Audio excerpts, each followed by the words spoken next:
बनारस से आप लोगों के बीच तो एक पहाड़िया जगह थी।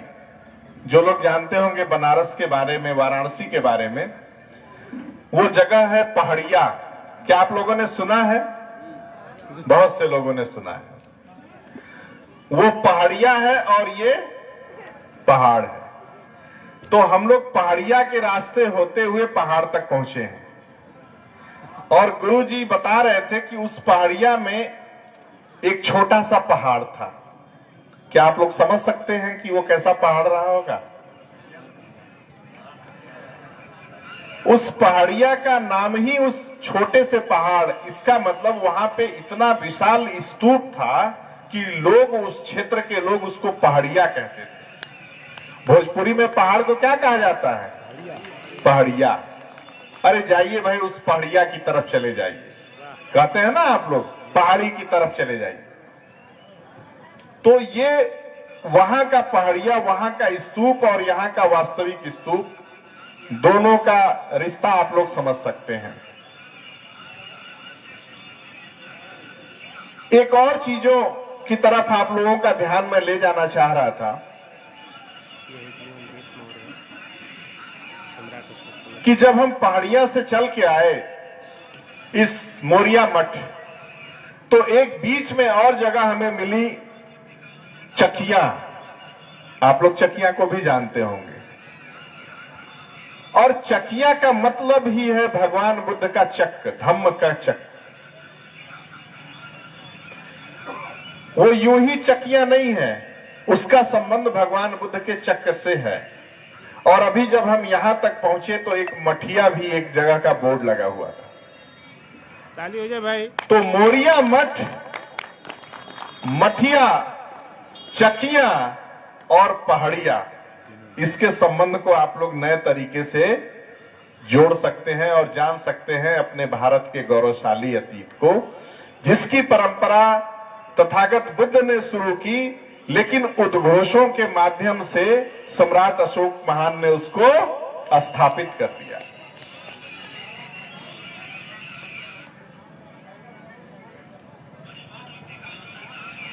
लेकिन ये चीजें यूं ही नहीं हो रही।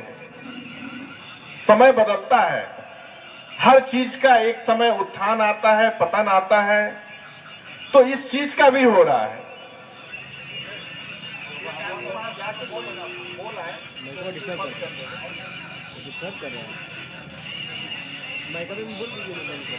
तो आप लोग देख रहे होंगे कि पिछले, जब से ये भारत आजाद हुआ है, इस भारत की आजादी में बुद्ध और अशोक को लेके जो समझ थी, वो समझ अब परिपक्वता की ओर बढ़ रही है। और ये परिपक्वता अब इतनी हो गई है कि पहले बुद्ध और अशोक सिर्फ यूनिवर्सिटियों के विषय थे, पुरातत्वविदों के विषय थे, लेकिन अब ये मुख्यमंत्री और प्रधानमंत्री के भी विषय हो गए हैं। अब भारत के चाहे मुख्यमंत्री हो अथवा क्यों ना प्रधानमंत्री हो, अब ये जगह तो बिहार में है, बगल में ही उत्तर प्रदेश है, चाहे बिहार के मुख्यमंत्री हो या उत्तर प्रदेश के मुख्यमंत्री हो, क्यों ना भारत के प्रधानमंत्री ही हो, लेकिन बिना बुद्ध के एक पग वो चल नहीं सकते। अपने गांव में, अपने शहर में तो चल सकते हैं, लेकिन दुनिया के बाहर क्या एक पग भी वो चल सकते हैं? नहीं चल सकते। तो आपके प्रदेश का मुख्यमंत्री, चाहे उत्तर प्रदेश की बात हो अथवा बिहार की बात हो, आपके देश के प्रधानमंत्री बिना बुद्ध के, बिना अशोक के एक पग नहीं चल सकते, लेकिन आप लोग दौड़ने के लिए तैयार हैं। क्या आप लोग तैयार हैं कि नहीं दौड़ने के लिए? ताली बजाइए भाई। आप लोग दौड़ने के लिए तैयार हैं, इसीलिए वो अब चलना शुरू कर दिए। पहले आप ही नहीं चलते थे, इसलिए आपके मुख्यमंत्री और प्रधानमंत्री भी चलने की हिमाकत नहीं करते थे या सोचते नहीं थे, क्योंकि प्रधानमंत्री तो पहले भी थे, मुख्यमंत्री तो पहले भी हुआ करते थे। लेकिन उन प्रधानमंत्रियों में और उन मुख्यमंत्रियों में और आज के प्रधानमंत्री और मुख्यमंत्रियों में यही अंतर है कि अब आप चलना शुरू कर दिए। कभी कभी जब हमारा अभिभावक या हमारा क्लास टीचर हमें नहीं पढ़ाते हैं तो कुछ अच्छे बच्चे होते हैं स्कूल में, वो कहते हैं गुरुजी हमें पढ़ा दीजिए, हमारा क्लास खाली जा रहा है। कहते हैं ना हम लोग, आपके बच्चे कहते होंगे। Yes sir. तो ऐसा ही समय अब आ गया है भारत का कि अब भारत की जनमानस अब अपने मुख्यमंत्री, प्रधानमंत्री और राजदूतों को बता रही है कि ये भारत किसका है। और ये संदेश इतना गूंज रहा है कि दुनिया के लोग अब भारत की तरफ पहले से ज्यादा श्रद्धावान होकर आ रहे हैं और गांव गांव में आ रहे हैं। पहले तो लोग सारनाथ और बोध गया ही जाते थे, लेकिन अगर आपके बीच भारत के प्रोफेसर, केंद्रीय विश्वविद्यालय के प्रोफेसर आ रहे हैं इस जगह में, तो इसका मतलब बात बहुत गंभीर है। सम्राट अशोक क्लब के साथियों के लिए तो है ही है सोचने का विषय, लेकिन आम जनमानस के लिए भी उससे कहीं ज्यादा सोचने की जरूरत है।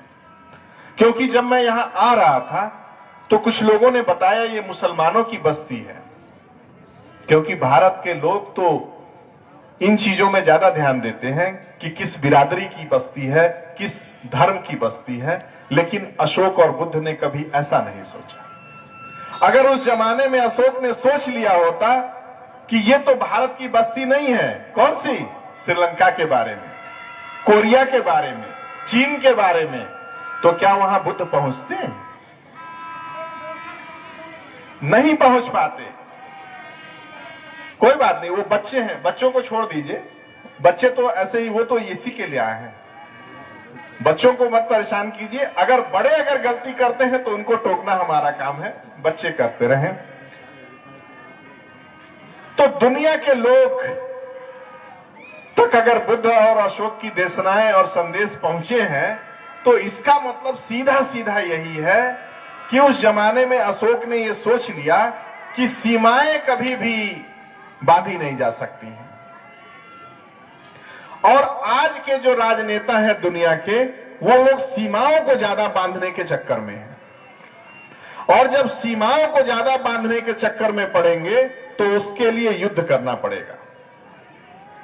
और उसी का दुष्परिणाम है कि किसी देश का राष्ट्रपति दूसरे देश के प्रधानमंत्री को ही उठा ले रहा है। पहले तो बिहार में किडनैपिंग होती थी गुरुजी, पहले बिहार में किडनैपिंग होती थी, लेकिन आजकल तो देख रहे हैं कि दुनिया का जो सबसे बड़ा देश कहे जाने वाला राष्ट्रपति है वो किसी देश के प्रधानमंत्री का ही किडनैप कर ले रहा है। लग रहा है बिहार का संदेश वहां भी पहुंच गया है क्या? बिहार में ऐसा नहीं होता है सर। भाई बिहार का संदेश जो भगवान बुद्ध का था वहां तक तो पहुंच गया। वो लोग सभ्य असभ्य जातियों से सभ्यता की ओर पहुंच गए, तो अब लग रहा है फिर से बिहार से भगवान बुद्ध और अशोक महान के संदेश उस राष्ट्रपति तक पहुंचाए जाने की जरूरत है। और ये काम कौन करेगा? आप ही करेंगे, दूसरे का बस का नहीं है। भगवान बुद्ध की देशनाओं के माध्यम से, सम्राट अशोक महान के विचार के माध्यम से आप दुनिया के बड़े से बड़े तानाशाह को कंट्रोल कर सकते हैं। बड़ी से बड़ी शक्तियां अगर कंट्रोल हो रही हैं तो भगवान बुद्ध के धम्म के अलावा और अशोक महान के संदेश के अलावा उनके पास कोई फार्मूला ही नहीं है। एटॉमिक जो सबसे बड़ी ताकत है आज के समय में पूरी दुनिया में, उसको भी कंट्रोल करने की अगर ताकत किसी के पास है तो किसके पास है? भगवान बुद्ध के पास। तो अब आपको डिसाइड करना है कि एटॉमिक एनर्जी में ज्यादा शक्ति है कि भगवान बुद्ध के धम्म में। यह आपको विचार करने की जरूरत है। और सिर्फ विचार करके ये बात हमसे या अपने आपसे कहने की नहीं है, ये बात अपने पड़ोसी को भी बताने की है। क्योंकि सम्राट अशोक क्लब का पदाधिकारी या सम्राट अशोक क्लब का बड़ा कार्यकर्ता होने की योग्यता यही है कि हम स्वयं तो जाने ही, लेकिन हमारा पड़ोसी जितना जल्दी हो सके जान ले।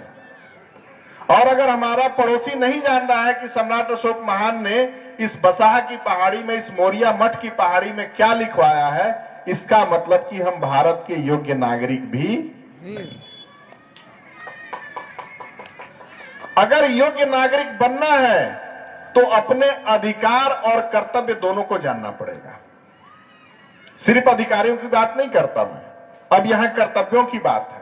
संविधान में जो मूल कर्तव्य दिए गए हैं, उन कर्तव्यों से इसको भी आप रिलेट करिए कि जो सम्राट अशोक महान ने जो यहां लिखवाया है इस पहाड़ी पे, क्या वो अगर लोगों को बता दिया जाए तो भारत में समता समानता या दुनिया में करुणा बंधुत्व आएगा कि नहीं आएगा, भाईचारा आएगा कि नहीं आएगा? आप लोग को क्या लग रहा है? अगर आएगा तो इस बात को लोगों तक बताने की जरूरत है, क्योंकि जिस जगह हम लोग बैठे हैं ये जगह कोई साधारण जगह नहीं है। यहां बहुत से अरहत आए होंगे, बहुत बड़े बड़े सन्यासी भिक्षु आए होंगे, क्योंकि आज के लिए रोड है ना, जैसे हम लोग आए हैं बनारस से होके, तो जिन रास्तों का हमने नाम लिया वो रोड से आया है। और आज तो गूगल का जमाना है, पहले तो अगर बनारस से यहां आना होता तो कितने दिन में हम लोग आ पाते, क्योंकि ये तो सब जंगल रहा होगा ना। उस समय एक ही पता था कि आप चले जाइए, गंगा को पार करिए और किसी से बताइएगा, पूछिएगा कि छोटी पहाड़ी कहां है। तो जैसे ही आप गंगा को पार करिएगा, एक जगह आपने सुना होगा अहरौरा, सुना है? वहां भी सम्राट अशोक महान का अभिलेख लिखा हुआ है। और जब अहरौरा की छोटी पहाड़ी से आइएगा, फिर बड़े पहाड़ी का पता पूछिएगा कि भाई हम तो छोटे पहाड़ी पे आ गए, बड़े पहाड़ी की तरफ हमको जाना है, तो वो बड़ा पहाड़ी वाला बताएगा मोरिया मठ का पता कि हाँ हाँ बड़ा पहाड़ी तो उधर है। तो जब बड़ी पहाड़ी में वो व्यक्ति आया तो उसको पता मिला कि यहां पे बताइए कि कहां बौद्ध भिक्षु लोग कहां रहते हैं, अरहत लोग कहां रहते हैं। और वो आने वाला सिर्फ बौद्ध भिक्षु ही नहीं था, व्यापारी भी थे। दुनिया के जो लोग मध्य एशिया से आते थे, अरबियन कंट्री से आते थे, सेंट्रल एशिया से आते थे, दुनिया के तमाम देशों से जो व्यापारी वर्ग भी आता था, वो लोग भी इस रास्ते का अनुकरण करते थे। उनके लिए भी यही मार्ग हुआ करता था, क्योंकि बौद्ध भिक्षु लोग तो ध्यान साधना के लिए गया आते थे, राजगीर आते थे, लेकिन जो व्यापारी वर्ग है वो व्यापार खोजते खोजते आ जाता है। जैसे कैसे हम लोग यहां आए हैं, तो हम तो आए हैं श्रद्धावश, लेकिन कोई व्यापारी होगा, उसी ने ये टेंट लगाया होगा, उसी व्यापारी ने ये माइक की व्यवस्था की। तो व्यापारी अपना व्यापार ढूंढते हुए आया, प्रोफेसर साहब अपना स्पीच डिलीवर करने के लिए आए, आप लोग यहां सुनने के लिए आए। उसी तरह सभी लोग अपने अपने लक्ष्यों की प्राप्ति के लिए आ रहे थे। कहां? बौद्ध गया के लिए। और जब बौद्ध गया के लिए आ रहे थे तो रास्ता जब पूछ रहे थे, तो रास्ता पूछने का तरीका यही था जो अभी हमने आप लोगों को बताया। और जब इस रास्ते पे आ रहे थे तो अभी एक बगल में एक और पहाड़ी है जो चंदौली में है,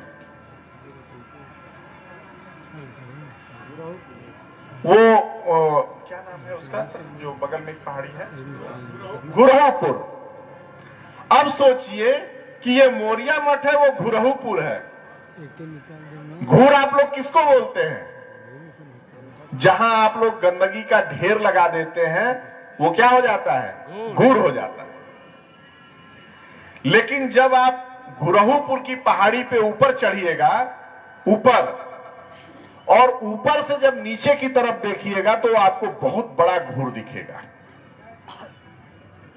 वो जानते हैं घूर किसी और ने नहीं बनाया, हम लोगों ने बना दिया, लेकिन वो किसी बहुत बड़े अरहत भिक्षु की वो समाधि थी, वो महास्तूप था, और आज भी है वो।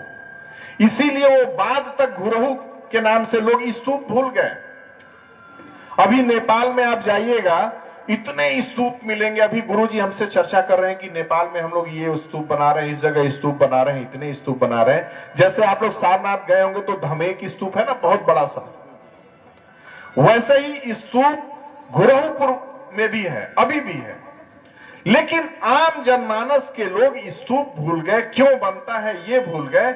लेकिन उनको ऐसा लगा कि हम लोग जब गांव में ढेर लगा देते हैं कचरे का तो ऊंचा हो जाता है, ये बहुत बड़ा ढेर है इसीलिए घुरहपुर है।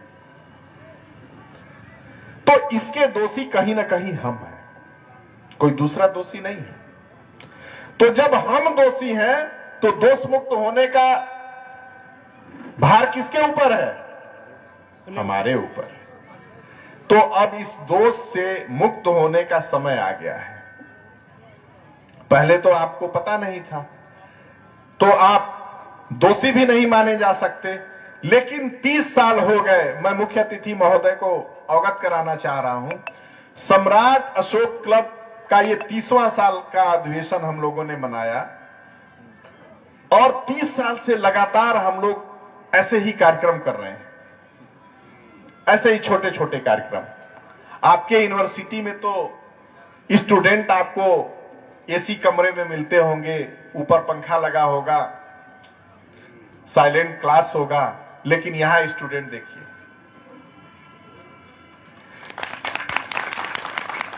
क्या वहां से कम साइलेंस यहां लोग हैं? वहां तो आपके स्टूडेंट को कहना पड़ता होगा, ए सीधा बैठो,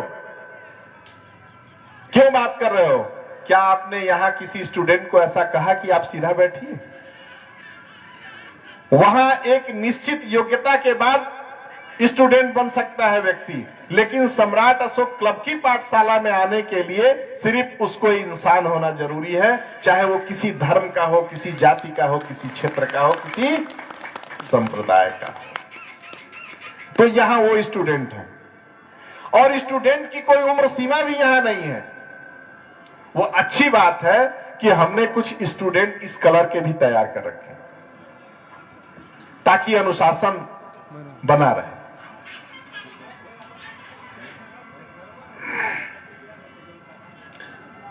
तो जब घुरहपुर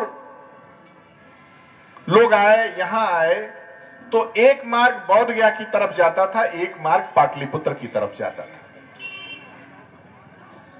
और दोनों मार्गों के लिए यही रास्ता था जो अभी हमने बताया। उस जमाने में अशोक के दादा चंद्रगुप्त मौर्य थे, उन्होंने सबसे पहले सोचा कि क्यों ना हम एक प्लेन रास्ता बनाएं, ये पहाड़ियों के रास्ते के बजाय हम एक प्लेन रास्ता बना दें। उस जमाने में उन्होंने वही राजपथ बनाया जो आज के समय में जीटी रोड है, जो काबुल और कांधार तक जाता है। तो अभी आप लोगों को हमने जोड़ के बताया कि पुराना रास्ता जहां हम लोग हैं और नए रास्ते से हम लोग चल के आज आए।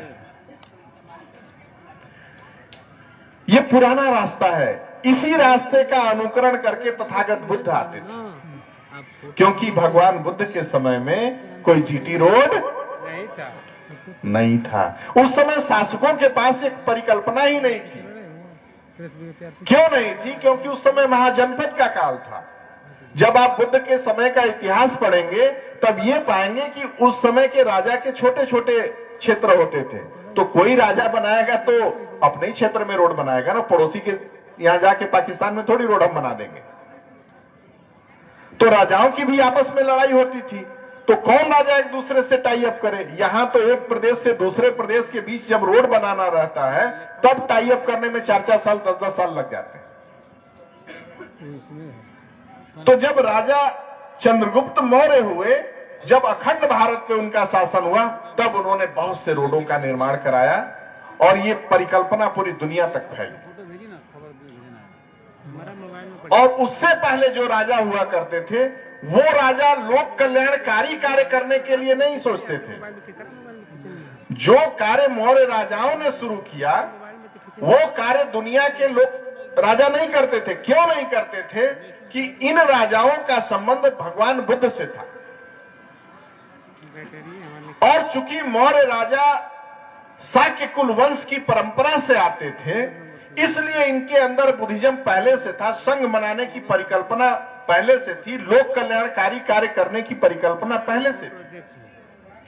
एक उदाहरण से हम इसको और इस तरह से समझते हैं, जैसे कई बार लोग पूछते हैं या कहते हैं कि अशोक बुद्ध धर्म को मानने से पहले क्या थे, किसी और धर्म को मानते थे। उन लोगों को पता नहीं कि उस समय इस तरह के धर्म नहीं थे, उस समय विचारधाराएं हुआ करती थी। और जैसे कुछ लोग कहते ये भी हैं कि बुद्धिज्म भी तो अलग अलग हो गया, ऐसा नहीं है। जैसे अगर कोई बच्चा इंजीनियरिंग कर रहा है, कोई मेडिकल का पढ़ाई कर रहा है, कोई इकोनॉमिक्स का पढ़ाई कर रहा है, तो सब लड़ थोड़ी रहे हैं। जिसकी जिसमें योग्यता है वो अपना कर रहा है। तो जिसकी योग्यता थेरवादी परंपरा में है वो थेरवाद पढ़ रहा है, जिसकी योग्यता अगर महायान में हो महायान पढ़ रहा है, जिसकी योग्यता वज्रयान में हो वज्रयान पढ़ रहा है। सबका लक्ष्य क्या है? बुद्धत्व को प्राप्त करना। क्या इस बात को आप लोग समझ रहे हैं? तो इसलिए उनकी बातों में कंफ्यूज होने का नहीं है। अभी जो मैं एक बात कह रहा था कि राजा अशोक जब बुद्ध धर्म को कलिंग के बाद मानने की बात जो लोग प्रचारित प्रसारित करते हैं, या जो लोग खुद भी नहीं पता है वो भ्रम फैलाते हैं, उनके लिए आपको मैं बता देना चाहता हूं कि जब राजा अशोक अपने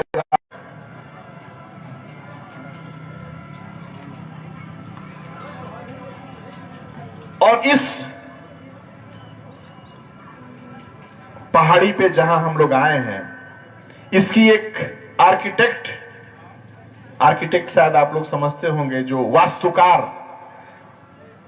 आर्किटेक्चर जो होते हैं, तो वास्तुकला की दृष्टि से भी ये पहाड़ी बहुत महत्वपूर्ण है। हम लोग सुबह से बैठे हैं, शाम हो गई, और भारत ठंडी जलवायु का नहीं बल्कि गर्म जलवायु का प्रदेश है।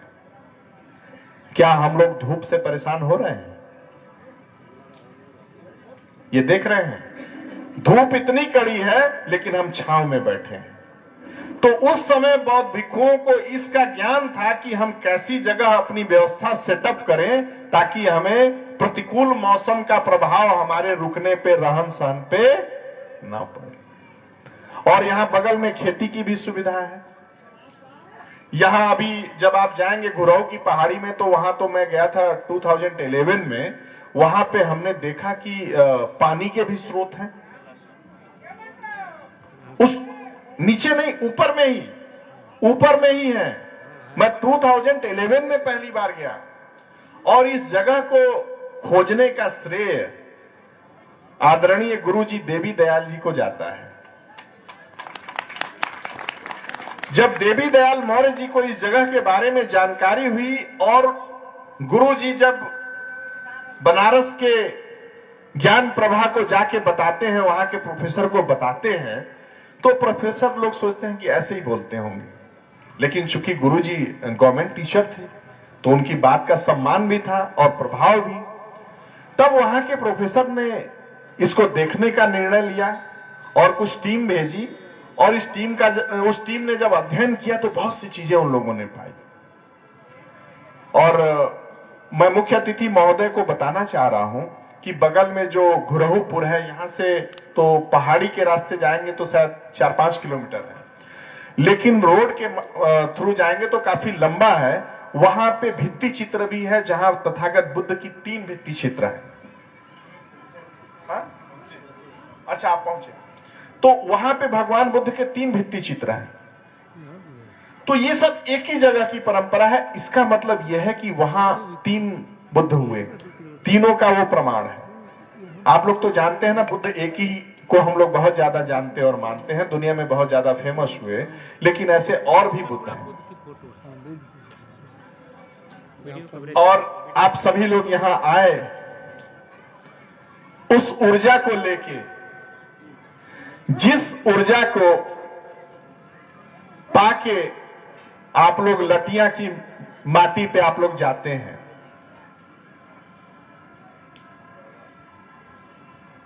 यहाँ पे ये जितने लोग वर्दी वाले लोग हैं, गुरुजी, मुख्य अतिथि महोदय और हमारे विकास शाक्य जी, आप लोगों को बताना चाहता हूं कि ये ऊर्जा का केंद्र जो है इसका वो लटियां है जो गाजीपुर में है। लेकिन मैं इस जगह पे आके ऐसा महसूस कर रहा हूं कि वो गाजीपुर का अशोक स्तंभ जो लटियां है वो तो एक टावर मात्र है, लेकिन असली रिले केंद्र तो यहां है।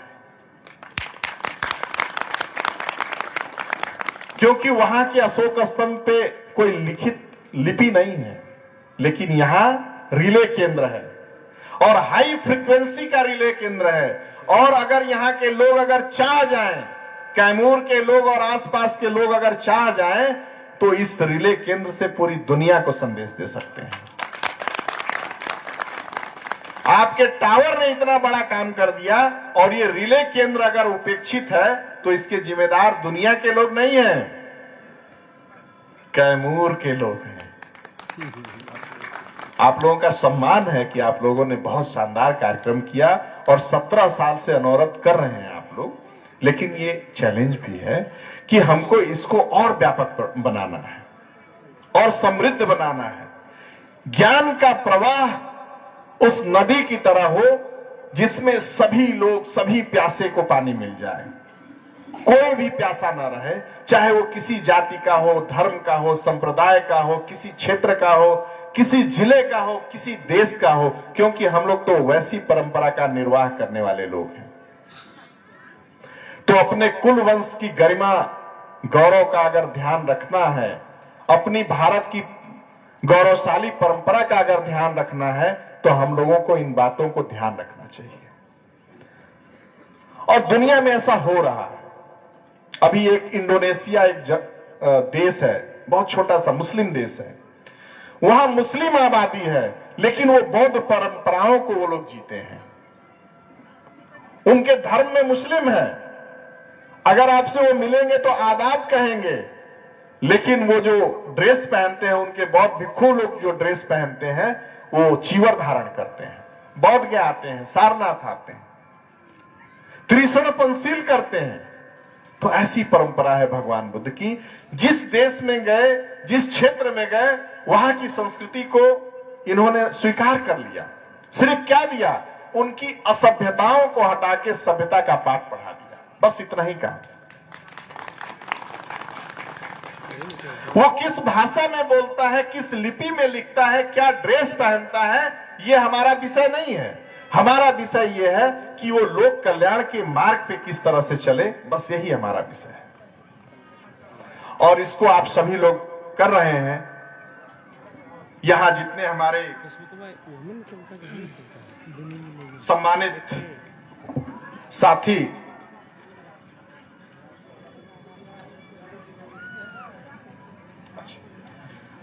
हमारे अध्यक्षता कर रहे थे श्रीकांत सिंह यादव जी, मुख्य अतिथि साहब, और केंद्रीय कमेटी के हमारे डॉक्टर आरपी मौर्य सर।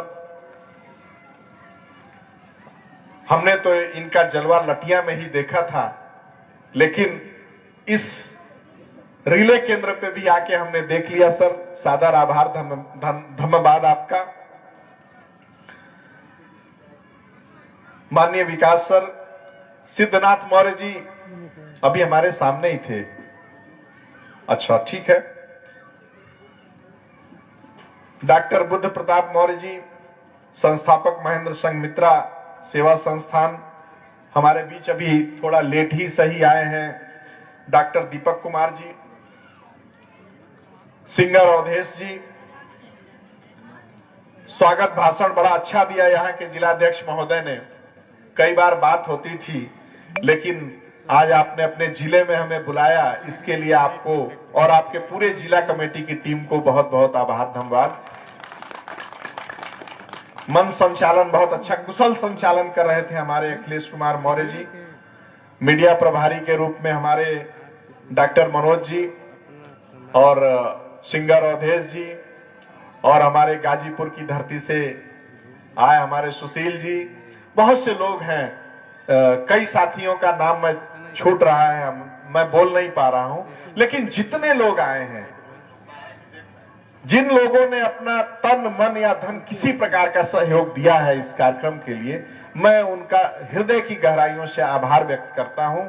और इसलिए भी आभार व्यक्त करता हूं कि यहाँ के टीम में चूंकि सपरिवार आया था, हमारी राजमाता हमारी साथ आई, चूंकि उम्र ज्यादा है, ऊपर पहाड़ी तक नहीं वो पहुंच पाई, उनकी दिली इच्छा थी कि हम उस जमीन पे जाएं और एक बार हम भी नमन करें।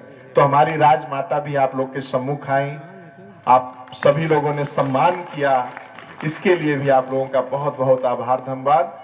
और अंत में चूंकि हमारे मुख्य अतिथि गुरु भी हैं, प्रोफेसर तो हैं, सेंट्रल यूनिवर्सिटी के आप प्रोफेसर हैं और गुरु भी हैं, तो गुरु आशीर्वाद भी देते हैं। तो इस कैमूर की टीम के लिए उन्होंने आशीर्वाद स्वरूप 2500 रुपए का आशीर्वाद दिया है। गुरु जी को कोटि कोटि में आभार व्यक्त करता हूं, नमन करता हूं और इसी के साथ अपनी वाणी को विराम देता हूं। आप सभी को जय भारत, नमो बुद्धाय।